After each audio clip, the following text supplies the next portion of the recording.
દ્વારકા જિલ્લામાં યુવાનોમાં હાર્ટ એટેકના સિલસિલો યથાવત. ખંભાળિયા ખાતે હોમગાર્ડ યુનિટમાં ફરજ બજાવતા 42 વર્ષીય યુવાનનું હાર્ટ એટેકથી મૃત્યુ. હેમલ દવે નામનો યુવાન ઘરેથી નીકળી માતાજીના મંદિરે દર્શન કરવા જતા રસ્તામાં ચક્કર આવી પડી જતા સ્થાનિકો દ્વારા હોસ્પિટલ લઈ જવાયો, જ્યાં ફરજ પરના તબીબ દ્વારા યુવાનને મૃત જાહેર કર્યો. હાર્ટ એટેકથી યુવાનનું મૃત્યુ. યુવાનના મૃતદેહને પીએમ અર્થે ખસેડાયો.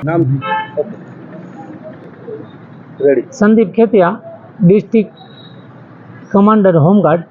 આજરોજ વહેલી સવારે અમારા એક હોમગાર્ડ જવાન જે હેમલ દવે છે, એ હેમલ દવે સવારે હર્ષદ માતાજીના મંદિરે દર્શન કરવા જતા ત્યાં એમને ચક્કર આવતા અચાનક ઢળી પડેલ અને આજુબાજુવાળાને ખબર પડી તો એ લોકોએ 108 મારફત એમને સરકારી દવાખાને પહોંચાડેલ. આ ચક્કર આવતા ઢળી પડતા સરકારી દવાખાને આવેલ અને ફરજ પરના જે ડૉક્ટર હતા એમણે મૃત જાહેર કરેલ. મૃત્યુનું કારણ ડૉક્ટરે શું દર્શાવ્યું? મૃત્યુનું કારણ છે અત્યારે પીએમ રિપોર્ટ ચાલુ છે. મૃત્યુનું કારણ ડૉક્ટરે એટેક દર્શાવ્યું છે. આ દ્વારકા જિલ્લામાં અમારો હેમલ દવે જવાથી અમારા સારાએ હોમગાર્ડને ખોટ પડેલ છે.